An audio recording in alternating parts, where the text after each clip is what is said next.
നമസ്കാരം. Late edition തുടങ്ങുന്നു. നോക്കാം വിശദമായ റിപ്പോർട്ടുകൾ. വയനാട് പനമരം ജനവാസ മേഖലയിറങ്ങിയ കടുവ മേച്ചേരിക്കുന്ന് ഭാഗത്ത് നിലയുറപ്പിച്ചിരിക്കുന്നുവെന്ന് വനവകുപ്പ് പറയുന്നു. ആളുകൾ പുറത്തിറങ്ങരുത് എന്ന് പോലീസ് കർശനമായ നിർദ്ദേശം നൽകിയിരിക്കുകയാണ്.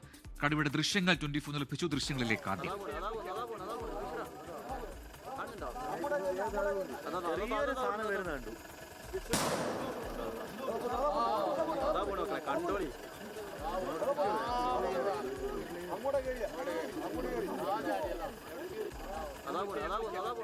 സുജിത്ത് അയ്യപ്പത്ത് നൽകും കൂടുതൽ വിവരങ്ങൾ വയനാട്ടിൽ നിന്നും. സുജിത്ത്, കടുവാപ്പേടിയാണ് ആ മേഖലയിൽ ആകെ ഉള്ളത്. ഇതിപ്പോൾ ദൃശ്യങ്ങളിൽ വളരെ വ്യക്തമാണ്. ജനവാസ മേഖലയിലുണ്ട്, അതും ഒരു വയലിലാണ് നമ്മൾ കടുവയെ കണ്ടത്. നമ്മുടെ ദൃശ്യങ്ങളിൽ ഇത് വ്യക്തവുമാണ്.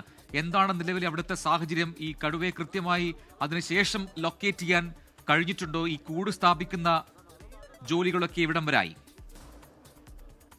ഇന്ന് രാവിലെ മുതൽ തന്നെ ദൗത്യം വനംവകുപ്പ് പുനരാരംഭിച്ചിരുന്നു. ഈ ഘട്ടത്തിലാണ് ഈ മേച്ചേരിക്കുന്ന് എന്ന് പറയുന്ന പ്രദേശമുണ്ട്. ആ പ്രദേശത്തിന് തൊട്ടപ്പുറത്ത് പുളിക്കൽ, അതായത് ഒരു വയലിലൂടെ റോഡ് മുറിച്ചു പോകുന്ന ഒരു അവസ്ഥയാണുള്ളത്. അതിൻ്റെ തൊട്ട് എതിർഭാഗത്ത്, മേച്ചേരിക്കുന്ന് ഭാഗത്തിൻ്റെ എതിർഭാഗത്താണ് ഒരു കൊല്ലി പോലെയുള്ള സ്ഥലം. അതായത് കാടും മറ്റും നിറഞ്ഞ ഒരു സ്ഥലമാണിത്. വയലിനുള്ളിൽ തന്നെയാണ്. അതിനകത്ത് കടുവ സാന്നിധ്യമുണ്ടെന്നുള്ള വിവരത്തിൻ്റെ അടിസ്ഥാനത്തിൽ വനംവകുപ്പ് പരിശോധന നടത്തി. കാൽപ്പാടുകളടക്കം കണ്ടെത്തിയിരുന്നു. പരിശോധന നടത്തിയ ഘട്ടത്തിലാണ് ഡ്രോൺ ഉപയോഗിച്ചാണ് പരിശോധന നടത്തിയത്. അതിൽ കൃത്യമായ രീതിയിൽ തന്നെ കടുവയുടെ സാന്നിധ്യം കണ്ടു. അതിനുശേഷം വനംവകുപ്പ് പകൽ സമയത്തൊന്നും ഒരു ഓപ്പറേഷനും മുതിർന്നില്ല. പ്രധാനമായും ഇതിനെ കാട് കയറ്റുക എന്നുള്ള ദൗത്യം നടപ്പാക്കാനുള്ള തീരുമാനത്തിലേക്കാണ് വനംവകുപ്പ് എത്തിയത്. അതായത് ഈ പ്രദേശത്തിന്റെ തൊട്ട് അടുത്ത് തന്നെയാണ് നീർവാരം, അമ്മാനി ഉൾപ്പെടെയുള്ള പാതിരി വനമേഖല. ആ വനമേഖലയിലേക്ക് ഇതിനെ തുരത്തുക എന്നുള്ളതായിരുന്നു ദൗത്യം. അതിനുവേണ്ടിയുള്ള ശ്രമങ്ങൾ വനംവകുപ്പ് തുടങ്ങിയത് രാത്രിയിലാണ്. ഇരുട്ട് വീണ ഉടൻ തന്നെ ആ ദൗത്യം ആരംഭിച്ചു. ഇതിനിടയിൽ ആദ്യഘട്ടത്തിൽ ഈ ദൗത്യം ആരംഭിച്ച ഘട്ടത്തിൽ അതിനെ ആദ്യം പടക്കം പൊട്ടിച്ചു. ഇതിനിടയിൽ ഒരാൾ വയലിലേക്ക് ഇറങ്ങി എന്നുള്ള വിവരങ്ങൾ പുറത്തു വന്നു. അതിന്റെ അടിസ്ഥാനത്തിൽ ആ തൽക്കാലത്തേക്ക് ദൗത്യം നിർത്തിവെച്ചു. പിന്നീട് 8:20 കൂടിയാണ് ദൗത്യം പുനരാരംഭിക്കുന്നത്. വീണ്ടും പടക്കം പൊട്ടിച്ചു. പടക്കം പൊട്ടിച്ചപ്പോൾ ഇത് പോയത് ഈ വനമേഖല ആ റൂട്ടിലല്ല ഇത് പോയത്, നേരെ എതിർഭാഗത്താണ്. അതായത് ഈ പുളിക്കൽ ഭാഗത്ത് നിന്ന് നേരെ എതിർഭാഗത്തേക്ക് വയലിലൂടെ ചാടി വന്ന് മേച്ചേരിക്കുന്ന് എന്ന് പറയുന്ന പ്രദേശത്തേക്കാണ്. മേച്ചേരിക്കുന്ന്, എരനെല്ലൂർ ഉൾപ്പെടെയുള്ള പ്രദേശത്ത് കടുവയുടെ സാന്നിധ്യം ഉണ്ട് എന്നുള്ളതാണ് വനംവകുപ്പ് നൽകുന്ന നിർദ്ദേശം. അതുകൊണ്ട് തന്നെ ആളുകൾ പുറത്തിറങ്ങരുത് എന്നുള്ള ജാഗ്രതാ നിർദ്ദേശമാണ് നൽകിയത്. ഇതിനിടയിൽ ഒരു ഇല്ലിക്കാടിന് സമീപം കടുവയെ കണ്ടു എന്നുള്ള ഉൾപ്പെടെയുള്ള അഭ്യൂഹങ്ങൾ ഉയരുന്നുണ്ട്. അതിനർത്ഥം കടുവ ജനവാസ മേഖലയിൽ ഇപ്പോഴും ഉണ്ട് എന്നുള്ളത് തന്നെയാണ് മനസ്സിലാക്കാൻ കഴിയുന്ന കാര്യം. ഇത് വയനാട് വൈൽഡ് ലൈഫിന് കീഴിലുള്ള 112 നമ്പർ കടുവയാണ് എന്നുള്ള സ്ഥിരീകരണം ഉണ്ടായിട്ടുണ്ട്. അതിന്റെ ദൃശ്യങ്ങളടക്കം പരിശോധിച്ചതിൽ നിന്നാണ് അത് വ്യക്തമായിട്ടുള്ളത്. അത് ആൺകടുവയാണ്. 5 വയസ്സാണ് ഈ കടുവയുടെ പ്രായം. മറ്റ് കാറ്റിൽ ലിഫ്റ്റിങ്ങോ മറ്റ് പ്രശ്നങ്ങളോ, അതായത് വളർത്തുമൃഗങ്ങളെ പിടികൂടുന്ന അടക്കമുള്ള പ്രശ്നങ്ങളില്ല. സാധാരണഗതിയിൽ വളർത്തുമൃഗങ്ങളെ പിടികൂടി അതിനുശേഷം കൂട് വയ്ക്കുക, മയക്കുവെടി വെക്കുക, അങ്ങനത്തെ ഒരു ദൗത്യമാണ് നടപ്പാക്കിയിരുന്നത്. പക്ഷേ ഇവിടെ അത്തരത്തിൽ ഒരു തരത്തിലുള്ള ഒരു പ്രശ്നവും ഈ കടുവ ഉണ്ടാക്കിയിട്ടില്ല. മാത്രമല്ല പൂർണ്ണമായും ആരോഗ്യവാനായ കടുവയാണ്. ഇന്ന് വൈകിട്ട് ചീഫ് വൈൽഡ് ലൈഫ് വാർഡന്റെ ഒരു ഉത്തരവ് ഇറങ്ങുകയും ചെയ്തു. അതായത് കാട് കയറ്റാനുള്ള ശ്രമം തുടരണം, അല്ലെങ്കിൽ അതിനെ കേജിംഗ് നടത്തണം, അതായത് കൂടിനകത്താക്കണം, അല്ലെങ്കിൽ അതും സാധ്യമായില്ലെങ്കിൽ നേരെ മയക്കുവെടി വെക്കുക എന്നുള്ള ദൗത്യത്തിലേക്ക് കടക്കണം എന്നുള്ളതാണ് പറഞ്ഞത്. പൂർണ്ണമായും ആരോഗ്യവാനായ കടുവയായതിനാൽ തന്നെ അത്തരം നടപടികളിലേക്ക് കടക്കണമെങ്കിൽ ഇതിന്റെ പ്രോട്ടോകോൾ SOP പാലിച്ചുകൊണ്ട് വേണം വനംവകുപ്പിന് ആ ദൗത്യം നടപ്പാക്കാൻ. അതാണ് പ്രതിസന്ധി. എന്തായാലും നിലവിലിപ്പോൾ 2 കുങ്കിയാനകളെ ഉൾപ്പെടെ ഇവിടേക്ക് എത്തിച്ചിരുന്നു. പക്ഷേ ഇനി കടുവ സാന്നിധ്യം വീണ്ടും ജനവാസ മേഖലയിലേക്ക്, അതായത് ഇതിന്റെ എതിർഭാഗത്തേക്കാണ് വന്നത് എന്നുള്ളതാണ് ആശങ്ക പരത്തുന്നത്. തെർമൽ ഡ്രോൺ അടക്കമുള്ള സംവിധാനങ്ങൾ ഉപയോഗിച്ചുകൊണ്ടാണ് ഈ വനംവകുപ്പ് ഇപ്പോൾ നിരീക്ഷണം നടത്തിക്കൊണ്ടിരിക്കുന്നത്. ഇതിനെ കാട് കയറ്റാനുള്ള ശ്രമം തന്നെയാണ് ആദ്യ പരിഗണന. അത് സാധ്യമായില്ലെങ്കിൽ അതിനെ കൂട്ടിലടക്കാനുള്ള ദൗത്യത്തിലേക്ക് കടക്കും. അതുമല്ലെങ്കിൽ മയക്കുവെടി വെക്കുക എന്നുള്ള ദൗത്യത്തിലേക്ക് വനംവകുപ്പ് കടക്കും. എന്തായാലും രാത്രിയിലും നിരീക്ഷണം കർശനമായ രീതിയിൽ തന്നെ വനംവകുപ്പ് പാലിക്കുന്നുണ്ട്. വയലിലൂടെ അത് ഓടി നേരെ കയറിയതൊരു തോട്ടത്തിലേക്കാണ്. ആ തോട്ടത്തിൽ നിന്ന് നേരെ ഒരു ഇല്ലിക്കാട് സമീപത്തേക്ക് എത്തി എന്നുള്ളതാണ്. അത് പ്രധാനപ്പെട്ട ഹൈവേ ആണ്. അതായത് മാനന്തവാടിയിൽ നിന്ന് കൽപ്പറ്റയിലേക്ക് പോകുന്ന പ്രധാനപ്പെട്ട ഹൈവേയുടെ ഓരത്തുള്ള സ്ഥലങ്ങളാണ് ഇതെല്ലാം തന്നെ. പനമരം നഗരത്തിനോട് ചേർന്ന് കിടക്കുന്ന പ്രദേശങ്ങളാണ്. പച്ചിലക്കാടിനും പനമരത്തിനും ഇടയിലാണ് ഈ കടുവയുടെ സാന്നിധ്യമുള്ളത്. എന്തായാലും അതിനെ കാട് കയറ്റുക എന്നുള്ള ദൗത്യത്തിന് തന്നെയാണ് പ്രഥമ പരിഗണന. അതുമായി ബന്ധപ്പെട്ടും വനംവകുപ്പ് മുന്നോട്ട് പോവുകയാണ്. അത് സാധ്യമായില്ലെങ്കിൽ മയക്കുവെടി വെക്കുക എന്നുള്ള നീക്കത്തിലേക്ക് വനംവകുപ്പ് കടക്കും. ശരി, സുജിത് അയ്യപ്പത്താണ് വിശദാംശങ്ങൾ നൽകുന്നത്. മേഖലയിലാകത്തിന്റെ ഒരു ഭീതി ഇപ്പോൾ ഉണ്ടായിട്ടുണ്ട്. എന്തായാലും അതിന്റെ പശ്ചാത്തലത്തിൽ പനമരം ഗ്രാമപഞ്ചായത്തിലെ ജനവാസ മേഖലയിൽ കടുവ ഇറങ്ങിയ സാഹചര്യത്തിലാണ് പഞ്ചായത്തിലെ 6, 7, 8, 9, 14, 15 വാർഡുകളായ നീർവാരം, അമ്മാനി, നടവയൽ, പരിയാരം, ചുണ്ടക്കുന്ന്, അലിഞ്ചേർമല ഭാഗങ്ങളിലും കണിയാമറ്റ ഗ്രാമപഞ്ചായത്തിലെ 5, 6, 7, 19, 20 വാർഡുകളിലെ സ്കൂൾ, അങ്കണവാടി, മദ്രസ ഉൾപ്പെടെയുള്ള എല്ലാ വിദ്യാഭ്യാസ സ്ഥാപനങ്ങൾക്കും നാളെ ജില്ലാ കളക്ടർ DR മേഘശ്രീ അവധി പ്രഖ്യാപിച്ചിരിക്കുകയാണ്. പരീക്ഷകൾക്കും ഈ അവധി ബാധകമായിരിക്കും. മറ്റു റിപ്പോർട്ടുകൾ നോക്കാം. വൈസ് ചാൻസലർ നിയമനത്തിൽ ഗവർണർ സർക്കാർ സമവായം. ഗവർണർ ദർശിച്ച ഡോക്ടർ സിസ തോമസിനെ KTU VC ആയി നിയമിച്ചു. ഡിജിറ്റൽ സർവകലാശാല VC ആയി സർക്കാർ നിർദ്ദേശിച്ച സജി ഗോപിനാഥിന്റെ നിയമനം ഗവർണർ അംഗീകരിച്ചു. ഇത് സംബന്ധിച്ച് ലോക്ഭവൻ വിജ്ഞാപനവും ഇറക്കി. വിഷയം നാളെ സുപ്രീംകോടതി പരിഗണിക്കാനിരിക്കെയാണ് ഗവർണറുടെ നീക്കം. സുപ്രീംകോടതി നിലപാട് കടുപ്പിച്ചതിന് പിന്നാലെയാണ് ഗവർണറുടെ നിർണായകവും അസാധാരണവുമായ നീക്കം. സാങ്കേതിക സർവകലാശാല VC ആയി ഡോക്ടർ സിസ തോമസിനെയും ഡിജിറ്റൽ VC ആയി ഡോക്ടർ സജി ഗോപിനാഥിനെയും നിയമിച്ചാണ് ഗവർണർ ഉത്തരവിറക്കിയത്. മുഖ്യമന്ത്രിയും ഗവർണറും തമ്മിൽ ചർച്ച നടത്തി സമവായത്തിലെത്തുകയായിരുന്നു.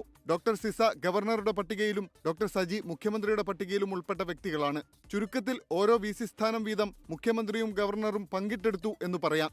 ആരിഫ് മുഹമ്മദ് ഖാൻ ഗവർണറായിരുന്നപ്പോൾ അദ്ദേഹത്തിന്റെ നിർദ്ദേശപ്രകാരം ഡോക്ടർ സിസ താൽക്കാലിക VC ആയി ചുമതല ഏറ്റെടുത്തതോടെ സർക്കാരിന്റെ ശത്രു പട്ടികയിൽ ഉൾപ്പെടുകയായിരുന്നു.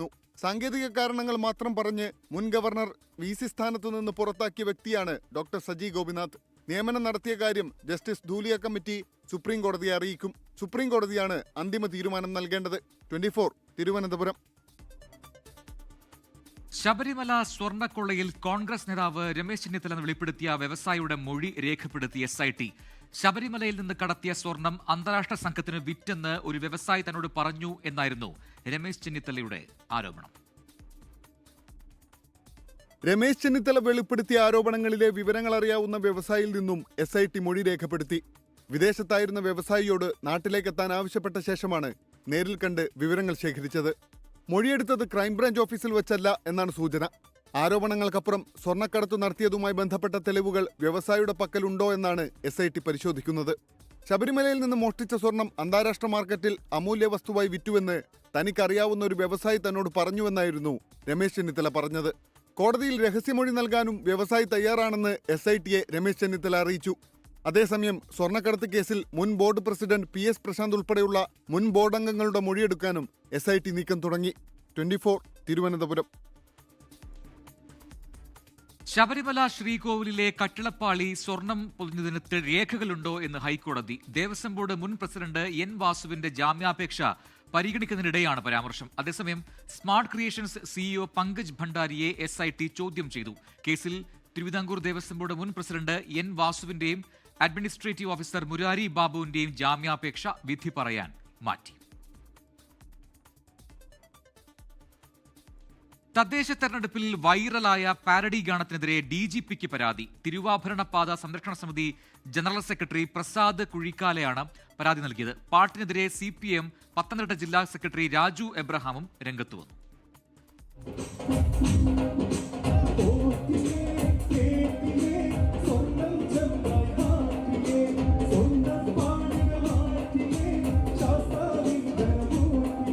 അയ്യപ്പ ഭക്തിഗാനത്തെ വികലമായി ഉപയോഗിച്ചുവെന്നും രാഷ്ട്രീയ ലാഭത്തിനു വേണ്ടിയാണ് പാട്ടിനെ മാറ്റി എഴുതിയതെന്നുമാണ് സംസ്ഥാന പോലീസ് മേധാവിക്ക് നൽകിയ പരാതിയിൽ ചൂണ്ടിക്കാട്ടുന്നത്.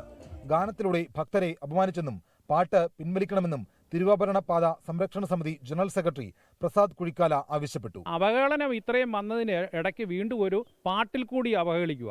കാരണം ഈ പാട്ട് പാടുന്നതിന് അറിയാം, അതിനകത്തെല്ലാം അയ്യപ്പ അയ്യപ്പ എന്ന് പറഞ്ഞിട്ടാണ് പാട്ട് പാടിയിരിക്കുന്നത്. നമുക്ക് ആ ഒരൊറ്റ വിഷയം മാത്രമേ ഉള്ളൂ, അയ്യപ്പന്റെ പേര് അതിൽ നിന്ന് മാറ്റുക. മതവികാരം വ്രണപ്പെടുത്തുന്ന തരത്തിൽ പാട്ടെഴുതിയത് ശരിയായില്ല എന്ന് പത്തനംതിട്ട CPM ജില്ലാ സെക്രട്ടറി രാജു എബ്രഹാം പറഞ്ഞു. ഏത് മതത്തിൻ്റെ പ്രധാനപ്പെട്ട ഭക്തിഗാനങ്ങളെ സംബന്ധിച്ചും പാരഡികൾ പാടില്ല. അത് മതവികാരം വ്രണപ്പെടുത്താൻ ഇടവരുത്തുന്ന കാര്യമാണ്. ഒരു കാരണവശാലും അത് അംഗീകരിക്കാൻ പറ്റുന്ന ഒരു കാര്യമല്ല. സ്വർണ്ണക്കൊള്ളയിൽ പ്രതികരിക്കാതെ പാട്ടിനെതിരെ പരാതിയുമായി ആളുകൾ രംഗത്ത് വരുന്നതിൽ രാഷ്ട്രീയ ലക്ഷ്യങ്ങളുണ്ടെന്നാണ് കോൺഗ്രസ് വിലയിരുത്തൽ. 24 പത്തനംതിട്ട.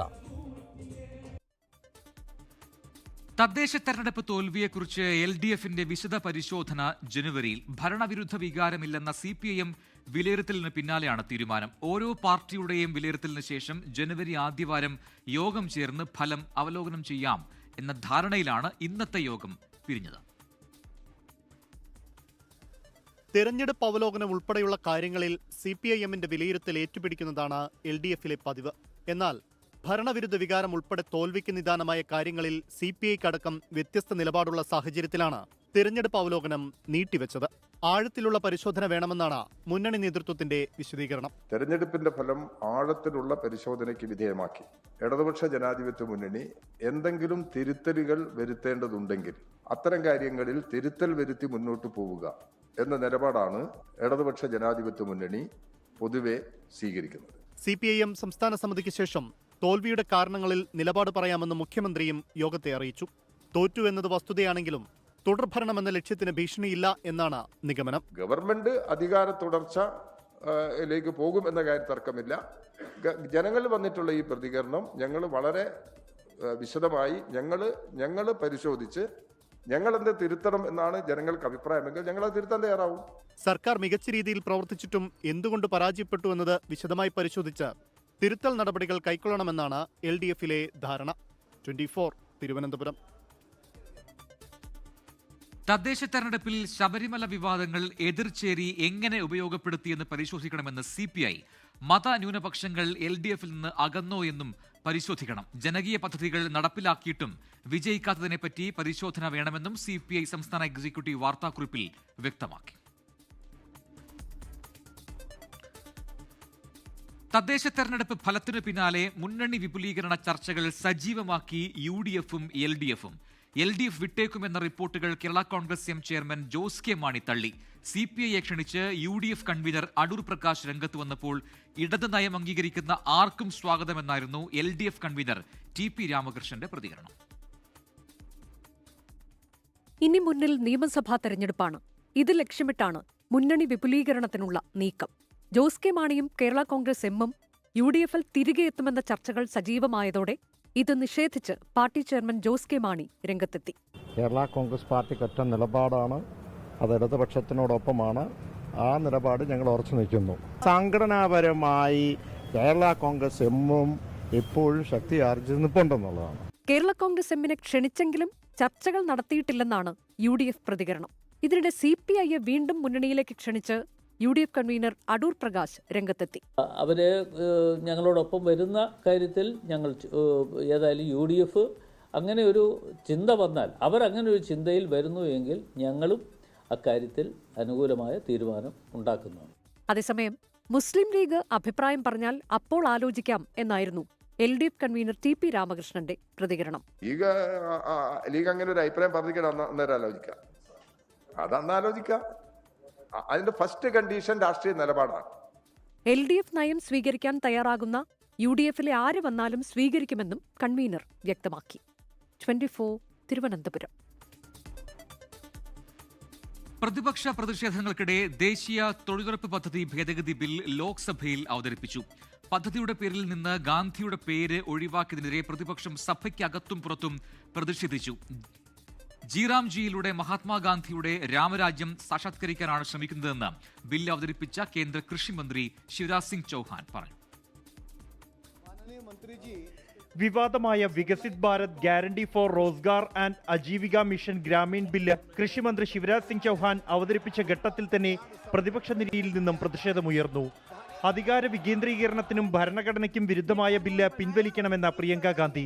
ഗാന്ധി ചിത്രങ്ങൾ ഉയർത്തി പ്രതിപക്ഷം പ്രതിഷേധിച്ചു. ഭരണപക്ഷം എതിർത്തതോടെ ഗാന്ധി തന്റെ കുടുംബത്തിന്റേതല്ലെന്നും ഗാന്ധിജി രാഷ്ട്രത്തിന്റേതാണെന്നും പ്രിയങ്ക.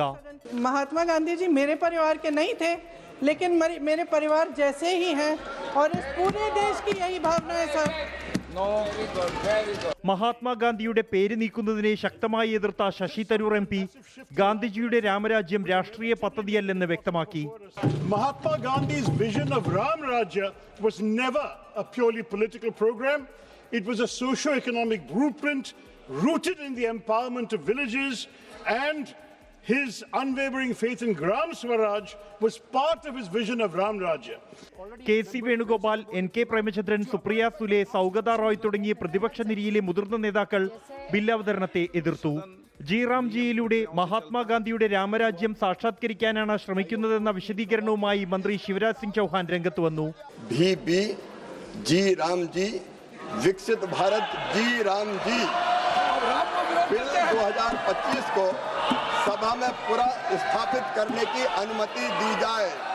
ഗാന്ധി ചിത്രങ്ങളുമായി പ്രതിപക്ഷം നടുത്തളത്തിലിറങ്ങിയതോടെ ബില്ല് സഭയുടെ മേശപ്പുറത്ത് വെച്ച് സഭ 1 മണിക്കൂർ നേരത്തേക്ക് പിരിഞ്ഞു.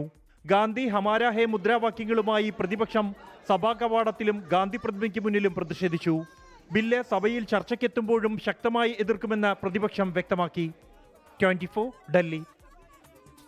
മുഖ്യമന്ത്രിയെ ക്ലിഫ് ഹൌസിലെത്തി കണ്ട് നടിയെ ആക്രമിച്ച കേസിലെ അതിജീവിത നിയമപോരാട്ടത്തിൽ അതിജീവിതയ്ക്കൊപ്പം ഉണ്ടാകുമെന്ന് മുഖ്യമന്ത്രി ഉറപ്പു നൽകി. കേസിൽ 10 ദിവസത്തിനുള്ളിൽ ഹൈക്കോടതിയിൽ അപ്പീൽ നൽകാനാണ് പ്രോസിക്യൂഷന്റെ തീരുമാനം. വിധിന്യായത്തിന്റെ കൂടുതൽ വിവരങ്ങൾ അതിനിടെ ഇന്ന് പുറത്തുവന്നു.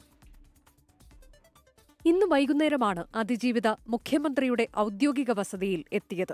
പിണറായി വിജയനുമായി അതിജീവിത 20 മിനിറ്റ് കൂടിക്കാഴ്ച നടത്തി. സർക്കാർ ഒപ്പമുണ്ടെന്ന് മുഖ്യമന്ത്രി അതിജീവിതയ്ക്ക് ഉറപ്പ് നൽകി. വിചാരണ കോടതി വിധിക്കെതിരെ ഹൈക്കോടതിയെ സമീപിക്കാനുള്ള നടപടിക്രമങ്ങൾ പ്രോസിക്യൂഷൻ തുടരുകയാണ്. വിധിപ്പകർപ്പ് വിശദമായി പരിശോധിച്ചു. ഹൈക്കോടതിയിൽ നൽകാനുള്ള അപ്പീൽ തയ്യാറാക്കിക്കൊണ്ടിരിക്കുകയാണ്. സർക്കാർ അനുമതി കൂടി ലഭിച്ചാൽ അപ്പീൽ ഉടൻ ഫയൽ ചെയ്യുമെന്ന് സ്പെഷ്യൽ പ്രോസിക്യൂട്ടർ വി അജകുമാർ പറഞ്ഞു. സൈബർ ആക്രമണങ്ങളെ ഭയക്കുന്നില്ലെന്നും അജകുമാർ കൂട്ടിച്ചേർത്തു. എത്രത്തോളം വേണമെങ്കിലും സൈബർ ആക്രമണം നടത്തിക്കോട്ടെ, പക്ഷേ സൈബർ ആക്രമണം നേരിടാൻ നിവൃത്തിയില്ലാത്തവർ പല പരാതികളും കൊടുക്കുന്നുണ്ട്. ഞാൻ സൈബർ ആക്രമണം നേരിടാൻ തയ്യാറാണ്. 150% കോൺഫിഡൻസ്. അപ്പീൽ തയ്യാറായിക്കൊണ്ടിരിക്കുകയാണ്. ഗൂഢാലോചന തെളിയിക്കാൻ പ്രോസിക്യൂഷൻ പരാജയപ്പെട്ടതിന്റെ കൂടുതൽ വിവരങ്ങളും ഇന്ന് പുറത്തുവന്നു. കേസിൽ കുറ്റവിമുക്തനാക്കിയ ദിലീപും 1-ാം പ്രതി പൾസർ സുനിയും തമ്മിൽ നടത്തിയ കൂടിക്കാഴ്ചകൾ ശാസ്ത്രീയമായി തെളിയിക്കാൻ പ്രോസിക്യൂഷന് സാധിച്ചില്ല. കെട്ടിടങ്ങളിൽ കൂടിക്കാഴ്ച നടത്തിയെന്ന് അന്വേഷണ സംഘം കണ്ടെത്തിയെങ്കിലും ഇത് തെളിയിക്കുന്ന രേഖകൾ ഹാജരാക്കാൻ പരാജയപ്പെട്ടതും വിചാരണ കോടതിയിൽ തിരിച്ചടിയായി. 24 കൊച്ചി. IFFKയിൽ സിനിമകൾക്ക് പ്രദർശനാനുമതി നിഷേധിച്ച കേന്ദ്ര സർക്കാരിനെതിരെ നിലപാട് കടുപ്പിച്ച സംസ്ഥാന സർക്കാർ. അനുമതി നിഷേധിച്ച എല്ലാ സിനിമകളും മേളയിൽ പ്രദർശിപ്പിക്കുമെന്ന് മുഖ്യമന്ത്രി പിണറായി വിജയൻ വ്യക്തമാക്കി. കേന്ദ്രാനുമതി ലഭിച്ചില്ലെങ്കിലും പ്രദർശിപ്പിക്കാൻ ആണ് സർക്കാരിന്റെ തീരുമാനം. കഴിഞ്ഞ ദിവസമാണ് പലസ്തീൻ പ്രതിരോധം ഇതിവൃത്തമായതടക്കം 19 സിനിമകൾക്ക് കേന്ദ്രം പ്രദർശനാനുമതി നിഷേധിച്ചത്. 2 ദിവസങ്ങളിലായി റദ്ദ് ചെയ്യപ്പെട്ടത് 20-ലധികം പ്രദർശനങ്ങൾ. പലരും സിനിമ കാണാൻ കഴിയാതെ തിയേറ്ററിൽ നിന്ന് മടങ്ങി. IFFK വേദിയിൽ പ്രതിഷേധം നടന്നു. പിന്നാലെയാണ് സംസ്ഥാന സർക്കാരിന്റെ തീരുമാനം. എല്ലാ സിനിമകളും പ്രദർശിപ്പിക്കുമെന്ന് സാംസ്കാരിക മന്ത്രി സജി ചെറിയാന്റെ പ്രഖ്യാപനം. പിന്നാലെ കേന്ദ്ര നിലപാടിനെതിരെ രൂക്ഷ വിമർശനവുമായി മുഖ്യമന്ത്രി പിണറായി വിജയനും സമൂഹമാധ്യമത്തിൽ പ്രതികരിച്ചു. സംഘപരിവാർ ഭരണകൂടത്തിന്റെ ഏകാധിപത്യവാഴ്ചയുടെ നിർചിത്രമാണ് IFFKയിൽ ഉണ്ടായതെന്ന് മുഖ്യമന്ത്രി. ചിത്രങ്ങളുടെ സമയം പുനഃക്രമീകരിക്കുന്നതിനുള്ള പ്രശ്നങ്ങളടക്കം എത്രയും വേഗം പരിഹരിക്കാനാണ് ചലച്ചിത്ര അക്കാദമിയുടെ തീരുമാനം. സർക്കാരിന്റെ തീരുമാനം ധീരമെന്ന് സംവിധായകൻ മധുപാൽ. 19 സിനിമകൾ കാണിക്കാൻ പാടില്ല എന്ന് പറഞ്ഞ ഒരവസ്ഥയിൽ നിന്നും മാറിയിട്ട് ഈ ചലച്ചിത്രങ്ങൾ കാണിക്കാമെന്ന് ധീരമായ ഒരു തീരുമാനമെടുത്ത ആദരണീയനായ സജി ചെറിയാൻ മിനിസ്റ്റർ ഏറ്റവും ഗംഭീരമായിട്ട് തീരുമാനം തന്നെയാണ് എടുത്തത്. വിഷയത്തിൽ ചലച്ചിത്ര അക്കാദമിയെ വിമർശിച്ച് സംവിധായകൻ ഡോക്ടർ ബിജു രംഗത്തെത്തി. സിനിമകൾക്ക് അനുമതി ലഭിക്കാതെ ഷെഡ്യൂൾ ചെയ്യുന്ന രീതി ശരിയല്ലെന്നായിരുന്നു വിമർശനം. ഡോക്ടർ ബിജുവിനെ തള്ളി ചലച്ചിത്ര അക്കാദമി മുൻ ചെയർമാൻ കമൽ രംഗത്തെത്തി. ഡോക്ടർ ബിജു പറഞ്ഞത് ശരിയല്ല. സാങ്കേതിക പ്രശ്നങ്ങൾ ചൂണ്ടിക്കാട്ടി മേളയെ വിമർശിക്കുന്നതിൽ കാര്യമില്ലെന്നും കമൽ പറഞ്ഞു. 24 തിരുവനന്തപുരം. തലസ്ഥാനത്ത് മുഖ്യമന്ത്രി പിണറായി വിജയൻ ഒരുക്കിയ ക്രിസ്മസ് പുതുവത്സര വിരുന്നിൽ അതിഥിയായി നടി ഭാവനയും. തിരുവനന്തപുരത്ത് നടന്ന ചടങ്ങിൽ വിവിധ ക്രൈസ്തവ മതമേലധ്യക്ഷന്മാരും ഇതര സമുദായ നേതാക്കളും പങ്കെടുത്തു. തിരുവനന്തപുരത്തെ ഹോട്ടൽ ഹയാത്ത് റീജൻസിയിലായിരുന്നു പ്രൗഢഗംഭീര വിരുന്ന്. നടി ഭാവനയും അതിഥിയായി വിരുന്നിനെത്തി. നടിയും ഡബ്ബിംഗ് ആർട്ടിസ്റ്റുമായ ഭാഗ്യലക്ഷ്മിയും ഒപ്പമുണ്ടായിരുന്നു. മുഖ്യമന്ത്രിയെ കണ്ട് അഭിവാദ്യം ചെയ്ത ഭാവനയെ അടുത്തേക്ക് വിളിച്ച് മുഖ്യമന്ത്രി കുശലം ചോദിച്ചു. വിവിധ ക്രൈസ്തവ നേതാക്കളായ കർദിനാൾ ബസേലിയോസ് ക്ലീമീസ് കാതോലിക്ക ബാവ, ബസേലിയോസ് മർത്തോമ മാത്യൂസ് തൃതീയൻ കാതോലിക്ക ബാവ, ഗബ്രിയേൽ മാർ ഗ്രിഗോറിയോസ് മെത്രാപ്പൊലീത്ത, മാർ ബസേലിയോസ് ജോസഫ് കാതോലിക്ക ബാവ തുടങ്ങിയവർ ചടങ്ങിനെത്തി. വെള്ളാപ്പള്ളി നടേശൻ, VP സുഹൈബ് മൗലവി, സ്വാമി ഗുരുരത്നം ജ്ഞാന തപസ്വി തുടങ്ങിയവരും അതിഥികളായെത്തി. ഇവർക്ക് പുറമെ മന്ത്രിമാരും സാമൂഹ്യ സാംസ്കാരിക പ്രമുഖരും ജനപ്രതിനിധികളും വിവിധ മതനേതാക്കളും ഉന്നത ഉദ്യോഗസ്ഥരും രാഷ്ട്രീയ നേതാക്കളും ചടങ്ങിൽ പങ്കെടുത്തു. 24 തിരുവനന്തപുരം. IPL ലേല ചരിത്രത്തിലെ വിലയേറിയ വിദേശ താരമായി കാമറൂൺ ഗ്രീൻ. 25 കോടി 20 ലക്ഷം രൂപയ്ക്കാണ് കൊൽക്കത്ത നൈറ്റ് റൈഡേഴ്സ് ഓസ്ട്രേലിയൻ ഓൾറൗണ്ടറെ സ്വന്തമാക്കിയത്. 14 കോടി 20 ലക്ഷം വീതം നൽകി യുവതാരങ്ങളായ പ്രശാന്ത് വീറിനെയും കാർത്തിക് ശർമ്മയെയും ചെന്നൈ സൂപ്പർ കിങ്സ് റാഞ്ചിയതാണ് ലേലത്തിലെ ഏറ്റവും വലിയ സർപ്രൈസ്. പ്രതീക്ഷകളും പ്രവചനങ്ങളും പോലെ IPL മിനി ലേലത്തിലെ താരം കാമറൂൺ ഗ്രീൻ തന്നെ. 2 കോടി അടിസ്ഥാന വിലയുണ്ടായിരുന്ന ഓസ്ട്രേലിയൻ ഓൾറൗണ്ടർക്കായി ആദ്യം ശ്രമിച്ചത് പേഴ്സിൽ വെറും 2.75 കോടിയുമായി എത്തിയ മുംബൈ ഇന്ത്യൻസ്. മടിയിൽ 64.3 കോടിയുടെ ആവോളം കനമുണ്ടായിരുന്ന കൊൽക്കത്ത ഒരു വശത്ത് ഉറച്ചു നിന്നപ്പോൾ രാജസ്ഥാൻ റോയൽസും ചെന്നൈ സൂപ്പർ കിങ്സും ഉയർത്തിയ വെല്ലുവിളി ഏശിയില്ല. ഒടുവിൽ 25.2 കോടിക്ക് IPL ചരിത്രത്തിലെ ഏറ്റവും വിലയേറിയ വിദേശ താരമെന്ന റെക്കോർഡുമായി കാമറൂൺ ഗ്രീൻ KKRന് സ്വന്തം. 18 കോടിക്ക് മദീഷ പദ്രാനിയെയും 9.2 കോടിക്ക് മുസ്തഫിസുർ റഹ്മാനെയും സ്വന്തമാക്കി ബൌളിംഗ് ഡിപ്പാർട്ട്മെന്റും KKR സ്ട്രോങ് ആക്കി. വയസ്സൻ പടയെന്ന ഒരു കാലത്ത് പഴികേട്ടിരുന്ന ചെന്നൈ സൂപ്പർ കിങ്സ് 2 യുവതാരങ്ങൾക്കായി പണച്ചാക്ക് പൊട്ടിച്ചതായിരുന്നു ലേലത്തിലെ ഏറ്റവും കൗതുകം. 14.2 കോടിക്കാണ് UPയുടെ 20-കാരൻ ഓൾറൗണ്ടർ പ്രശാന്ത് വീറും രാജസ്ഥാന്റെ 19-കാരൻ കാർത്തിക് ശർമ്മയും CSKയിലെത്തിയത്. IPL ചരിത്രത്തിലെ ഏറ്റവും വിലയേറിയ അൺക്യാപ്ഡ് താരങ്ങളെന്ന പകിട്ട് പങ്കിടും ഇനിയവർ. ആദ്യം ആരും വാങ്ങാതിരുന്ന ലിയാം ലിവിങ്സ്റ്റണെ വീണ്ടും ലേലത്തിലെത്തിച്ചപ്പോൾ 13 കോടിക്ക് സൺറൈസേഴ്സ് ഹൈദരാബാദും സ്വന്തമാക്കി. 8.6 കോടിക്ക് ലക്നൌ സ്വന്തമാക്കിയ ജോഷ് ഇംഗ്ലിസ്, 8.4 കോടിക്ക് ഡൽഹി ടീമിലെത്തിച്ച ജമ്മു ഓൾറൗണ്ടർ ഔക്കിബ് നബീദർ, 7.2 കോടിക്ക് രാജസ്ഥാൻ തിരിച്ചെത്തിച്ച രവി ബിഷ്ണോയ്, 7 കോടിക്ക് ചാമ്പ്യന്മാരായ RCB പൊക്കിയ വെങ്കടേഷ് അയ്യർ, 7 കോടിക്ക് ഗുജറാത്ത് ടൈറ്റൻസിലെത്തിയ കരീബിയൻ കരുത്ത് ജേസൺ ഹോൾഡർ എന്നിവരാണ് നേട്ടമുണ്ടാക്കിയ മറ്റ് താരങ്ങൾ. മലയാളി താരം വിഘ്നേഷ് പുത്തൂരിനെ അടിസ്ഥാന വിലയായ 30 ലക്ഷത്തിന് രാജസ്ഥാൻ റോയൽസും സ്വന്തമാക്കി. Sports desk 24. ഇപ്പോൾ കായിക രംഗത്തുള്ള മറ്റൊരു പ്രധാനപ്പെട്ട വാർത്ത കൂടി വരുന്നു. ഫിഫ ദ ബെസ്റ്റ് പുരസ്കാരങ്ങൾ പ്രഖ്യാപിച്ചുകൊണ്ടിരിക്കുകയാണ്. അതിൽ ഏറ്റവും മികച്ച ഫുട്ബോൾ താരത്തിനുള്ള ഫിഫ ദ ബെസ്റ്റ് പുരസ്കാരം ഫ്രഞ്ച് താരം PSG-യുടെ ഉസ്മാൻ ഡെംബലേക്ക് ലഭിച്ചു എന്നതാണ് ഏറ്റവും പുതിയ വാർത്ത. അതോടൊപ്പം തന്നെ മികച്ച വനിതാ താരത്തിനുള്ള ഫിഫ ദ ബെസ്റ്റ് പുരസ്കാരം തുടർച്ചയായ 3-ാം തവണയും ബാഴ്സലോണയുടെ സ്പാനിഷ് താരം ഐത്താന ബോൺമാറ്റിക്ക് ലഭിച്ചിരിക്കുന്നു. മികച്ച പുരുഷ പരിശീലകൻ ലൂയിസ് എൻറിക്കെയാണ്. മികച്ച വനിതാ പരിശീലക സെറീന വിഗ്മാൻ, മികച്ച പുരുഷ ഗോൾ കീപ്പർ ഡോണറുമയാണ്. ഇങ്ങനെ പോകുന്ന പുരസ്കാരങ്ങൾ പൂർത്തിയായിട്ടില്ല എന്ന് തോന്നുമെങ്കിലും ആദ്യം വന്നിരിക്കുന്ന വിവരങ്ങളനുസരിച്ച് മികച്ച ഫുട്ബോൾ താരത്തിനുള്ള ഈ തവണത്തെ ഫിഫ ദ ബെസ്റ്റ് പുരസ്കാരം ഉസ്മാൻ ഡെംബലയ്ക്ക് ലഭിച്ചിരിക്കുന്നു. ഇനി മറ്റൊരു റിപ്പോർട്ടിലേക്ക്. തെക്കിന്റെ കശ്മീർ എന്നറിയപ്പെടുന്ന മൂന്നാറിൽ അതിശൈത്യം. സീസണിലെ ഏറ്റവും താഴ്ന്ന താപനില 3 ഡിഗ്രി സെൽഷ്യസ് രേഖപ്പെടുത്തി. മഞ്ഞു പെയ്തു തുടങ്ങിയതോടെ മൂന്നാറിലേക്ക് സഞ്ചാരികളുടെ വരവും ഇതോടെ കൂടി.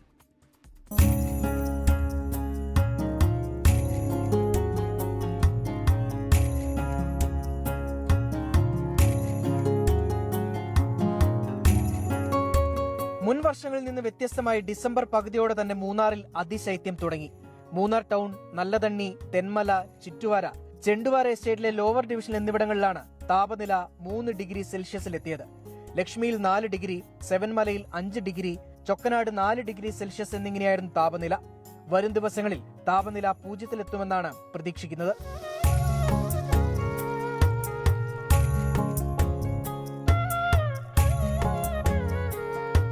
കഴിഞ്ഞ ദിവസം മൂന്നാറിൽ താപനില 6 ഡിഗ്രി സെൽഷ്യസ് രേഖപ്പെടുത്തിയിരുന്നു. രാത്രി അതിശൈത്യം തുടരുമ്പോഴും പകൽ ചൂട് 22 ഡിഗ്രി സെൽഷ്യസ് ആണ്. ക്രിസ്മസ്, പുതുവത്സര അവധി തുടങ്ങിയതോടെ മൂന്നാറിൽ തണുപ്പ് ആസ്വദിക്കാനെത്തുന്ന സഞ്ചാരികളുടെ തിരക്ക് ആരംഭിച്ചിട്ടുണ്ട്. 24 ഇടുക്കി. ഇതോടെ ലേറ്റ് എഡിഷൻ പൂർത്തിയാവുന്നു. നമസ്കാരം.